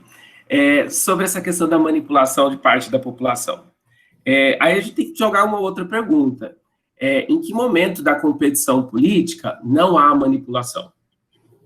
Eu não sou uma pessoa muito crente em aceitar de que não haja a manipulação. As mídias, mesmo sem ser as mídias sociais, então toda a mídia, os jornais, eles sempre existiram de alguma forma para controlar a competição política, né? É óbvio que a mídia social hoje teve um efeito que ainda estamos pensando, ainda estamos estudando os seus efeitos, né? Mas, de forma geral, a manipulação de parte da população, ela vai fazer parte, né? Enquanto existir alguém que fala e alguém que escuta, essa manipulação ela pode acontecer de forma até meio natural, né? Por mais, vou colocar entre aspas a palavra natural, não é o ideal, mas ela acontece, né? Ela sempre aconteceu de alguma forma. Os jornais eram aliados na campanha política, né? Os palanques, os comícios, então eles eram situações de manipulação da população e de passar informações. Então, essa manipulação, ela sempre fez parte, né? Não como ideal, mas fez parte. Aí é sobre a segunda parte, que cabe pensar nos princípios que o Down coloca lá, sobre a pluralidade de informações, de fontes de informação. Então, se existe uma pluralidade de informações, então a população por si só ela tem como acessar diferentes perspectivas. Não garante bons resultados, mas pelo menos garante a liberdade de acessar várias fontes. Então, esse que é um dos requisitos que o Dow coloca lá dos 8 itens, né? Então, ele vai falando sobre essas fontes de informação. Elas são fundamentais. Então, em resposta, eu diria, então você tem que ampliar essas fontes de informação. E fonte de informação não precisa ser só o Globo ou Record. É isso assim, não precisa ser só 2 canais de TV. Então, você tem inúmeras outras fontes. Você tem até canais estatais, por exemplo, que poderiam trabalhar, ensinar com muito mais um TV escola, que poderia ser realmente uma escola ali para ajudar na cultura política da população. Mas, claro, isso para a TV aberta fica tão longe da nossa realidade, mas pode. Nós fizemos uma pesquisa aqui em 2018, 2019, isso, em 2019, isso, 2019, no próprio IF, né, nós temos chamado Projeto Integrador, e nós fizemos um trabalho exatamente sobre isso, né, sobre os efeitos das mídias sociais sobre a competição política. E aí, onde que está o maior problema lá? Nós verificamos que há e que isso não é novidade, né, em relação à descrença com os partidos. Então, como nós não confiamos mais nos partidos, de forma geral, né, grande parte da população já não acredita mais nos partidos, então elas ficam soltas na arena, e aí ela fica pegando o que tiver. No momento em que se fortalece mais os partidos têm uma agenda mais específica, então fica mais fácil para a população se localizar, em perceber, não, olha, eu tenho o Partido Verde, não, então era um partido ambientalista, então eu tenho mais essas ideias assim. Aí quando o Partido Verde já nem é ambientalista por si só, então, até a população que poderia se direcionar e se informar a partir do partido, ela fica perdida. Então, a gente não pode culpar a população porque ela tá sofrendo por vários problemas maiores, né? Então, ela não sabe no que confiar. Então, é uma falha dos partidos, e isso as pesquisas recentes já vêm falando, que talvez uma das soluções seria fortalecer os partidos, como uma maneira de facilitar a decisão, no processo de decisão, né? Como que você toma a decisão? Eu confio no partido tal, então eu decido a partir dele. E no caso brasileiro, parece que isso está indo ao contrário, né? Talvez o Raimundo tenha uma experiência com os partidos, né? Ele estudou mais essa questão dos partidos, mas eu vejo que ele seria uma dessas alternativas. Eu penso sempre na cultura política, mas eu penso que também os partidos têm um papel ali de facilitar o processo de decisão, para que as pessoas não ficassem, o cidadão comum, né, o cidadão mediano, então, ficar perdido ali para ter que se informar somente a partir do que ele vai colocar na TV, ou agora receber no WhatsApp ou no Facebook, né? Interessante. O Rogério coloca: boa noite, professor. Como chegar a uma democracia plena se sempre quem está no poder trabalha para se perpetuarem no poder, né? Pergunta ótima, né, Adilson? Depois eu comento. Seu microfone, não estou ouvindo, Raimundo. Desculpa, Será que... Adilson. Pode comentar aí o questionamento do Roger, Adilson, se puder. Tá. Deixa eu ver que tem uma anterior ali. Deixa eu ver aqui, ó. A da Marcilane, isso. As fontes são importantes, concordo com você, que além dos jornais de internet, há outros meios. Os artigos acadêmicos também são importantíssimos para expor conhecimento à população. Né? Pouco que você falou, né? A segunda do Roger, ele, logo abaixo de boa noite, professor. Como chegar a uma democracia plena se sempre quem está no poder trabalha para se perpetuarem no poder? Eu acho que é o do livro, né? É o do livro do Down, que é o estudar o pluralismo. Então, a gente precisa defender o pluralismo e a representação desse pluralismo. Por que nessa fala do Rogério, né, se a democracia plena, se sempre quem está no poder trabalha para perpetuar? Isso é natural, né? Quem está no poder quer perpetuar de alguma forma. Isso não é algo monstruoso para o político, porque se nós estivéssemos lá, nós também talvez quiséssemos mais 4 anos para governar. Só que a gente precisa aprender a respeitar a regra. E a regra do pluralismo vai defender a participação de vários partidos, ou de vários interesses, né? Se não de vários partidos, mas pelo menos de vários interesses, e vai trabalhar para que essas eleições tentem sempre representar o máximo de interesse plural. Então, o que nós temos que lutar é sempre pela pluralidade, vou usar o termo que é o pluralismo, então, pelo pluralismo dos interesses políticos, né? Então, a política ela tem que representar essa pluralidade.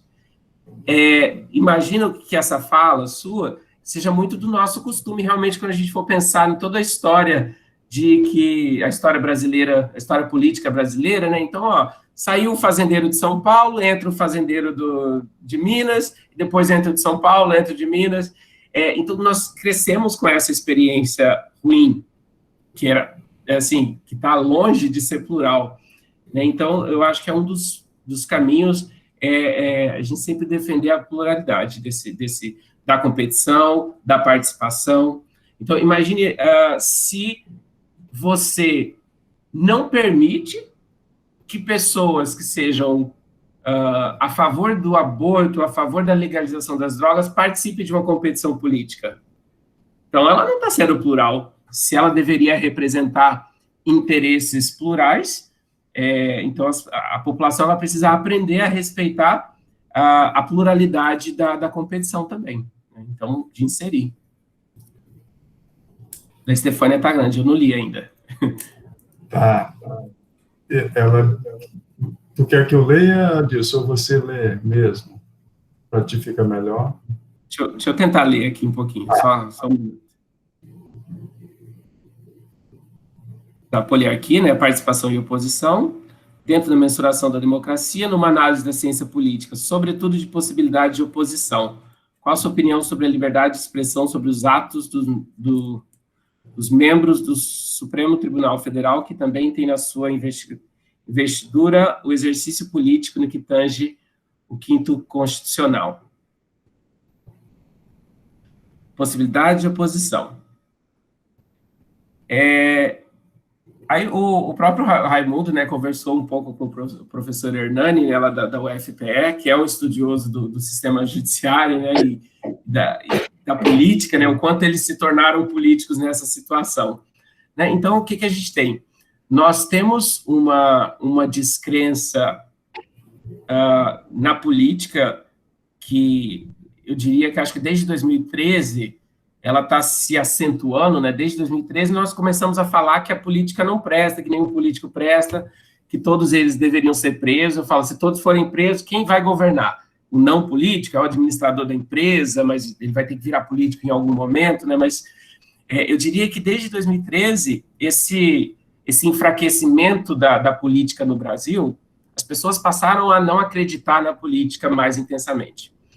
Aí, basicamente, com isso, todo o sistema judiciário ele vai tomando força. Então, se a gente pensar desde 2013 para cá, mas claro, para quem estuda a participação do judiciário na política e na formulação de políticas públicas, sabe que é há mais tempo, mas eu diria que isso foi muito mais intenso. Então, essa questão que ela fala assim, qual a sua opinião sobre a liberdade de expressão sobre os atos dos membros do Tribunal Federal? Eu não sei se é o que ela está falando, assim, se os próprios juízes poderiam, os membros do judiciário poderiam falar, expressar publicamente as opiniões. Eu acho que eu preciso de esclarecimento nessa parte. Oi, eu posso falar então? Pode. Então, é porque quando você falou de poliarquia, né, participação e oposição, sobre esse binômio, eu fiquei muito intrigada e fiquei pensando numa coisa. Quando a gente fala muito em ciência política, pensando na questão dos três poderes, a gente para muito para pensar no executivo e no legislativo, né? Essa é a primeira coisa que nos vem à mente. Mas, se você parar para imaginar que, principalmente em segundo grau de jurisdição, existe sim a política, né? Porque agora mesmo, há pouco tempo, poucos dias, semanas, a gente teve a indicação pelo presidente da República para assumir uma vaga do STF e que vai ter que ser sabatinado pelo Senado. Então, existe, sim, né, a política dentro do Poder Judiciário. E o que eu vejo? Né, eu vejo, assim, que o Poder Judiciário tem essa tentativa, né, da liberdade de expressão, que é um direito, né, constitucional, né, claro que vedado o anonimato, mas, em contrapartida, quando essa liberdade se volta contra qualquer ato do poder de juízes ou de um colegiado, aí já deixa de ser liberdade de expressão. Então, eu gostaria de saber, em relação a essa questão de poder se opor, porque a política também, né, no meu ponto de vista, se daria também na partir do momento que existem as vagas destinadas ao quinto constitucional, né, então, se não são juízes de carreira, são juízes que foram nomeados, porque eram promotores de justiça, ou advogados, foram indicados, sabatinados, então também houve toda uma política por trás da investidura. Então, eu queria pensar sobre isso. Eu pensaria também sobre essa questão. Você falou sobre a questão do próximo membro ser nomeado, né, pelo presidente, que é a questão institucional. Então, assim, a regra foi criada dessa forma. Ela é a melhor regra? Aí cabe discutir, né? Não sou eu que vou avaliar neste momento. Ela é a melhor regra? Ela deveria ser dessa forma? Aí a gente tem uma experiência, que aí eu falo, é uma experiência nacional, de um judiciário extremamente ativo, protagonista de muita situação, até em criar políticas públicas e criar políticas que podem quebrar o orçamento municipal, dependendo da situação, né? Vamos imaginar numa situação em que, sei lá, o pai da pessoa precisa ir para a UTI, e aí o juiz vai lá e fala, não, olha, vá para um hospital privado agora, e tem que pagar, o governo tem que pagar tudo isso. Agora, pense isso numa situação, precisa comprar um remédio que custa $100 mil, e aí o juiz vai lá, não, tem que comprar. Então, todo o orçamento do governo ele vai se perdendo o caráter de planejamento, né? Porque ele vai só apagando fogo de situações em que o judiciário vai mandando, né? Então, a pergunta que eu faço para você, Stefania, é assim, será que o judiciário deveria estar mandando tanto quanto ele manda hoje no Brasil? Que é uma experiência local. No Brasil é assim. E isso não significa que em outros países o judiciário esteja legislando tanto quanto, às vezes, em outros países. E, claro, se a política está faltando, se os políticos estão enfraquecendo, os partidos estão enfraquecendo, alguém está tomando o protagonismo, então é o do judiciário. Então, a minha questão sempre vai ficar neste ponto, assim, será que o legislativo deveria estar se opondo, já que não é necessariamente a função dela, a função é verificar a legalidade das ações, é verificar a legalidade, não necessariamente criar políticas a partir disso. Ela tem que apenas verificar se cabe legalmente ou não na Constituição as decisões e as ações dos outros poderes, né? Então, talvez seja uma questão histórica, né? Que no Brasil eles tenham um protagonismo, ou tenham adquirido esse protagonismo mais recentemente. Muito bem, professor Adilson, né? Tem uma outra pergunta aqui. Professor, na sua opinião, os eleitores deveriam se preocupar com o significado das siglas partidárias antes de votarem, ou as siglas não refletem a filosofia de trabalho dos seus candidatos eleitos durante os seus mandatos? Pergunta muito boa também, hein, Adilson? Então, a gente vai ter que conectar com a anterior ali da Estefânia, ó. Então, por exemplo, o próprio Poder Judiciário legislou sobre a quantidade de partidos e em certo momento da nossa história recente, o STF entendeu que não se poderia proibir um partido de surgir, e independente do tamanho, né? Então, porque as regras, elas valorizavam os partidos maiores, então os partidos maiores teriam mais valor na competição política. E aí eles entenderam como uma defesa da minoria, né, dos partidos menores, de que não se poderia pôr uma barreira para esses partidos. O que acontece? Então, hoje, nós temos 30 e poucos partidos, e que eles já não... pouquíssimos deles possuem uma ideologia que o partido possa defender. Então, quando você fala, deveria se preocupar com o significado das siglas partidárias?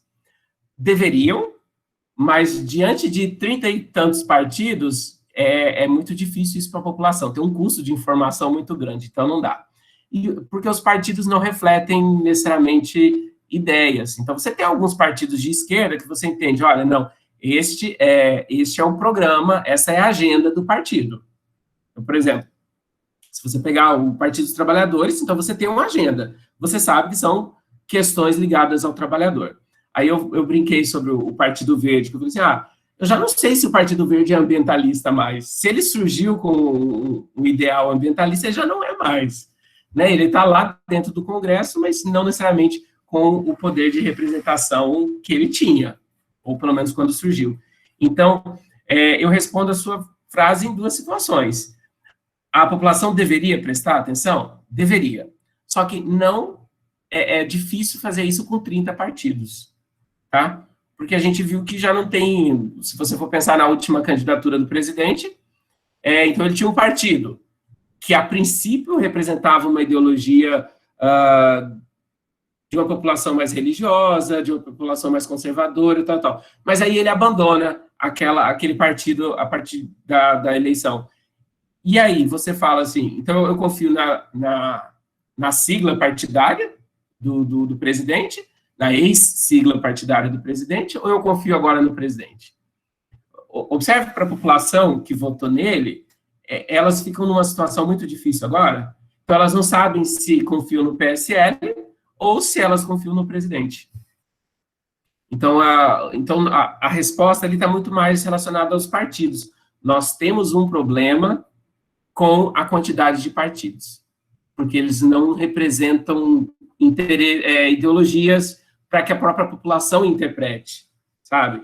Então, assim, tem um partido que é de ruralista, ok, é um partido de ruralista, então eu vou votar nele porque eu sou um ruralista e eu quero que ele defenda. Tem um partido de professores, olha, então tem um partido que representa professores. Quando isso se perde, aí, coitada da população, ter que interpretar 32, 33 partidos e tentar descobrir qual que é a ideologia deles. Se você perguntar para os próprios eleitores do Bolsonaro de agora, então qual que é a ideologia do PSL, que era o seu partido? a população vai ter uma dificuldade de sintetizar essa característica do partido, né? Então, de novo, a população sofre porque ela está perdida dentro de um mundo de partidos que é muito difícil. Quando a gente fala dos americanos, mas, querendo ou não, tá lá, são democratas e republicanos. A interpretação do partido é muito mais fácil do que no Brasil. Para a população brasileira, identificar a característica de cada país, de cada partido, é muito difícil. Pois bem, né, Adilson, são muitos questionamentos que surgem, né, as observações feitas pelos colegas aí, né, pelos cursistas são extremamente importantes, mas infelizmente a gente tem um horário que a gente combinou, né, e eu gosto de manter aquele horário que foi estabelecido, mas penso que, né, a fala do professor Adilson veio reforçar, né, a qualidade do curso que está sendo ofertado nesse sentido, né, de fazer uma interpretação da política a partir de uma perspectiva científica, né, que é o que a ciência política faz. E aí eu reforço, né, a grande questão, muitas das questões que vocês apontam, né, são questões relacionadas de como deveria ser a política, né, e a ciência política, como bem deixou demonstrado lá o professor Adilson no início, ela lida com o que é, né, ou seja, com aquilo que efetivamente é, ou como diria o Maquiavel, né, a verdade efetiva das coisas. Essa é a preocupação da ciência política. E nesse aspecto é importante observar algumas questões que o Adilson aponta, e eu gostaria de fazer algum destaque para vocês irem pensando a esse respeito também. O Roberto Damar tem uma obra chamada, né, O que faz do Brasil, Brasil, ou Carnavais, Baladas e Heróis, é um dos grandes autores que trabalha com esse conceito de cultura política. Ele faz uma comparação entre o Brasil e os Estados Unidos, por exemplo. Ele diz, no Brasil existe uma diferença em relação, né, entre aspas, ao indivíduo, né? No Brasil se diz, você sabe com quem está falando. Nos Estados Unidos é o inverso, né? Quando alguém se reporta a você, o que é que ele diz? Quem você pensa que é, né? Vejam, a ideia de cidadania nessas duas frases, elas são fantásticas, né? Porque numa nivela, cada cidadão é um cidadão, na outra mostra uma hierarquização em relação à cidadania ou aos indivíduos, propriamente dito. Esse é um ponto. A outra questão é uma provocação, né, que a gente pode fazer a partir da fala do professor Adilson, né, ou da análise que ele fez das instituições, demonstrando quão importantes são as instituições para a estabilidade da democracia, né? Quando a gente faz estudos comparados, vendo as democracias realmente existentes, né, ou as plenas, como queiram, nós vamos verificar que as instituições têm um peso fantástico. Instituições, quem são essas instituições? Nós poderíamos falar das três esferas, né, dos três poderes, mas nós podemos falar de outras instituições também, como a universidade, como os partidos políticos, como a imprensa, e assim sucessivamente. Então, essa cultura institucional é fundamental para a estabilidade de uma democracia, né, que queira avançar nesse contexto, né? Então, ele traz um tema extremamente importante. E aí eu trago uma provocação, a partir do momento que nós estamos vivendo em termos mundiais, na verdade.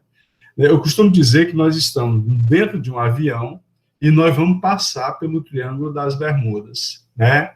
Com uma chance grande de que todos caiam no buraco, mas com uma chance grande também de que a gente possa sair desse buraco, nesse sentido. O que é que eu quero dizer com isso? Os estudos feitos em torno da democracia, né, Adilson, eles vão nessa seara. Nós estamos passando por um processo de teste, que é exatamente aquilo, né? O que é que nós esperamos da democracia, né? O que é que nós esperamos da democracia? A bateria vai cair aqui rapidinho, por favor. Perdão, gente.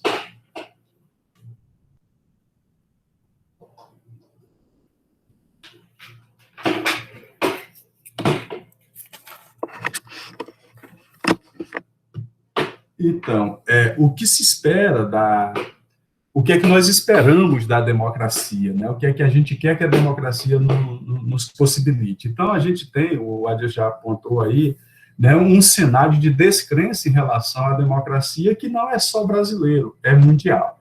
Agora, nesse voo, o que é que ocorre também, e eu começo a observar a partir dessa perspectiva. Por exemplo, no caso brasileiro, a gente tem uma grande chance de sair bem dessa viagem, no sentido de que a gente, a partir de 2014, a gente começa a ter clivagens ideológicas mais claras em relação à política, né? Que antes essas coisas não estavam muito claras, né? Então, o que é que eu quero dizer com isso? As identidades partidárias, elas começam efetivamente a aparecer, ou seja, o sujeito que quer votar, por exemplo, no PT, ele vai votar no PT por conta da sua identidade partidária. O sujeito que quer votar num PSL, pegando esses dois contrastes, ele vai votar por conta daquelas identidades partidárias. Isso é fundamental para o fortalecimento das instituições, porque o sujeito diz, olha, eu gosto do Adilson, mas ele é do PSL. Ah, mas o PSL defende isso, né? Não, isso não me representa. Ah, o Adilson é do PT, gosto do Adilson, mas o PT defende aquilo, então eu não vou votar. Então, nós passamos a ter a ideia de uma cultura institucional mais clara. Isso é muito importante para a democracia nesse contexto, né, do ponto de vista institucional, especialmente a cultura partidária, digamos assim. Então, nesse voo, me parece que há algo positivo, né, frente às turbulências que nós estamos passando nesse aspecto. Por último, o outro aspecto, né, para a gente pensar, é exatamente ainda a fala do você sabe com quem está falando e quem você pensa que é. No Brasil, nós temos elementos da cultura política que nos impedem de analisar a política tal qual ela é, que é exatamente os elementos da personificação da política, né? Nós temos uma história, uma cultura política que a gente espera um Messias, né? Com Getúlio Vargas foi assim, JK foi assim, Lula foi assim, Bolsonaro está sendo assim, e vão vir outros também, porque você tem uma cultura messiânica no Brasil. E isso é de uma irresponsabilidade tamanha, porque, veja, do ponto de vista da cultura política, você entrega a um sujeito os destinos de uma nação. Você não assume a sua responsabilidade do ponto de vista da cidadania a esse respeito. Então, quando a gente pensa nesses aspectos e correlaciona ou faz uma análise comparada com outros países, que, por exemplo, a Noruega, que é um país de democracia plena, tem singularidades, evidente. A Noruega é um país pequeno territorialmente, populacionalmente falando, etc. e tal, com um grupo étnico mais homogêneo. Então, tem alguns aspectos, né, Adilson, que a gente precisaria considerar. Mas vejam vocês, nesses países não há uma deificação da política em torno de personagens, né? Há uma deificação da política no sentido da responsabilidade da política, ou seja, política nesses países de democracia plena é vista sobre o prisma do P maiúsculo. No nosso caso, não. Política, quando a gente fala em política, né, há uma demonização do próprio processo político pela população como um todo. Então, eu gostaria de reforçar esses elementos, né, que o professor Adilson trouxe aqui, né, tivemos uma aula fantástica, né, a partir do recorte que o professor Adilson faz acerca da qualidade da democracia e o peso das instituições constitucionais para essa democracia, né.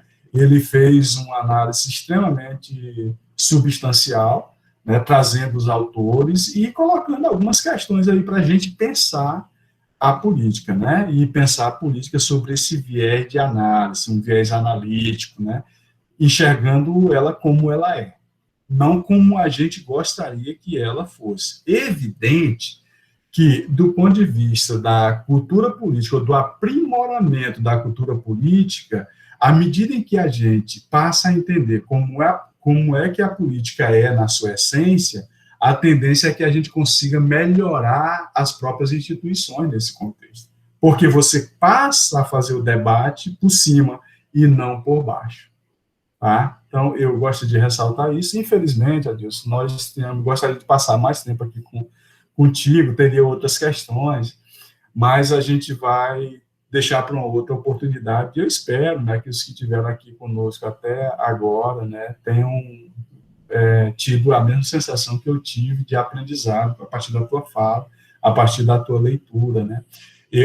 Eu tinha lido já boa parte desses autores que você mencionou, né? E vi sobre uma outra perspectiva, e tu abriu brechas aqui para eu pensar esses autores sobre uma outra possibilidade também, aí, a partir do campo da ciência política, tá bom? Então, eu te agradeço mais uma vez em nome da Universidade do Estado do Mato Grosso, tá? Em nome do grupo de pesquisa, e realmente foi uma honra ter estado com você até agora, tá? A gravação desse encontro vai estar disponibilizado na sala de aula do Google Meet, né, aliás, no Google Classroom, e vai também depois estar no site, né, se você autorizar, fica no site lá do Google de pesquisa no YouTube, né, para que as pessoas possam ter o acesso, tá bom? Isso, meus agradecimentos. Eu pediria só que o Gilson, a Vanessa e a Gabriela permanecessem na sala, que eu gostaria de falar com eles depois. Tudo bem? Muito obrigado. Tá ótimo. Obrigado, professor. Obrigado a todos. E aí, amanhã a gente se encontra na próxima aula. Amanhã também tem à noite, né? Amanhã tem, tá bom? Amanhã tem. Muito obrigado, viu, gente? Obrigado, pessoal, pela participação.